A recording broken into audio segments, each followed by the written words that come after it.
നമുക്കൊന്ന് കാലിഫോർണിയയിലൊരു നാടൻ ബാർബിക്യൂ കടയിൽ കയറിയാലോ.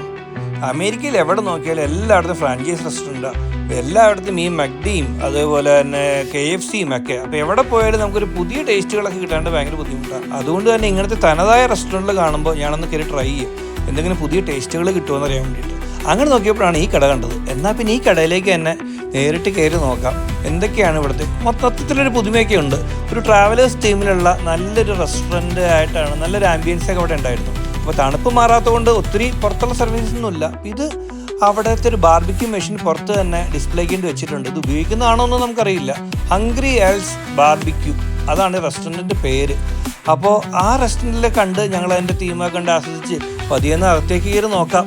നല്ല രസമായിട്ട് നല്ല ഡെക്കറേറ്റ് ഒക്കെ ചെയ്തിട്ടുണ്ട്. പുറത്ത് ട്രെയിലറൊക്കെ ഇട്ടിട്ടുണ്ട്. ചിലപ്പോൾ സമ്മർ ആകുമ്പോൾ അവർ തുറക്കുമായിരിക്കും. അങ്ങനെ ഇരിക്കുമ്പോൾ പെട്ടെന്ന് നമ്മുടെ ആ ബാർബിക്യൂ മെഷീൻ തുറന്നു കേട്ടോ. അതിനകത്ത് ഒരു മീറ്റൊക്കെ വെച്ചിട്ടുണ്ട്. ഒരു കുക്ക് അവിടേക്ക് കയറി വന്നു. അപ്പോൾ ഞാൻ പുള്ളിയോട് ചോദിച്ചു ഇതെന്താ സംഭവം എന്ന്. അപ്പോൾ ഞാൻ ചോദിച്ചു എന്താ ഇത് ഓൾറെഡി കുക്ക് ചെയ്ത് കഴിഞ്ഞാണോ? അപ്പോൾ പുള്ളി ഇത് കുക്ക് ചെയ്തതല്ല, ഇത് ജസ്റ്റ് സ്മോക്ക് ചെയ്യാനായിട്ട് മാത്രം, അതായത് പുകയ്ക്കാൻ വേണ്ടി മാത്രം ഉള്ളൊരു മെഷീനാണ്. ഇതിനകത്ത് കയറ്റി വെച്ച് ഒരു സ്മോക്കൊക്കെ കൊടുത്ത് ആ സ്മോക്കി ഫ്ലേവർ, അതിൻ്റെ ടേസ്റ്റ്, സ്മോക്കിൻ്റെ രുചി അതിനകത്ത് കിട്ടാൻ വേണ്ടിയിട്ട് മാത്രമാണ് ഇത് ഉപയോഗിക്കുന്നത്. അത് കഴിഞ്ഞിട്ട് അദ്ദേഹം പറഞ്ഞു ഇതിൻ്റെ അകത്ത് കൊണ്ടുപോയിട്ട് വീണ്ടും ഇത് ബേക്ക് ചെയ്യും. അപ്പോൾ 2 സ്റ്റെപ്പായിട്ടാണ് ഇവരിത് ചെയ്യുന്നത്. അപ്പോൾ അതിൻ്റെ ഡീറ്റെയിൽസൊക്കെ പുള്ളി പറഞ്ഞു തന്നു. അപ്പോൾ പുള്ളി അകത്തേക്ക് ആയിട്ട് ബേക്ക് ചെയ്യാനുള്ള മീറ്റെല്ലാം പുള്ളി പാക്ക് ചെയ്ത് എടുത്തുകൊണ്ടിരിക്കുകയാണ്. അപ്പോൾ ആ ഡീറ്റെയിൽസ് എല്ലാം അവിടെ നിന്ന് കളക്ട് ചെയ്തിട്ട് പതിയെ നമുക്കെന്നാൽ അകത്തേക്ക് കയറി നോക്കാം അകത്ത് എന്താ സംഭവം. അപ്പോൾ അകത്തേക്ക് കയറിയപ്പോൾ നല്ല രസമുണ്ട്. പുറമേയൊക്കെ നല്ല ഡെക്കറേറ്റ് ചെയ്തൊക്കെ വെച്ചിട്ടുണ്ട്. ഞങ്ങൾ പതിയെ അകത്തേക്ക് കയറി. അപ്പോൾ അധികം ആൾക്കാരൊന്നും ഉണ്ടായിരുന്നില്ല.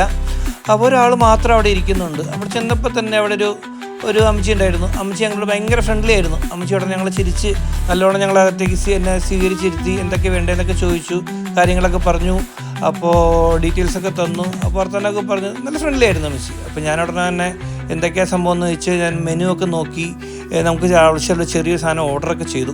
ഓർഡർ ചെയ്തതിന് ശേഷം ഞാൻ അവിടെ ഒന്ന് കറങ്ങി കിടന്നു. അപ്പോൾ അവിടെ പൂളൊക്കെ കളിക്കണമെന്നുണ്ടെങ്കിൽ അങ്ങനത്തെ കുറേ ഗെയിംസ് കളിക്കാനുള്ള സ്ഥലം, അവിടെ ബാക്കി ഈ ബിയറൊക്കെ അടിക്കണമെങ്കിൽ ഓർഡർ ചെയ്യാം, അവിടെ കളിക്കാം, ബിയർ അടിക്കാം. നല്ല കിടിലൻ ആംബിയൻസ് ആയിരുന്നു. നല്ല ആംബിയൻസ് ഉള്ള ഫാനൊക്കെ ആയിരുന്നു.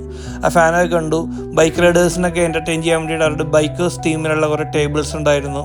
അതെല്ലാം കണ്ടെന്നു. അപ്പോൾ രസമായിരുന്നു. ട്രാവൽ ഓർമ്മ. ലൈക്കും ഷെയർക്കും ചെയ്തേക്കണം.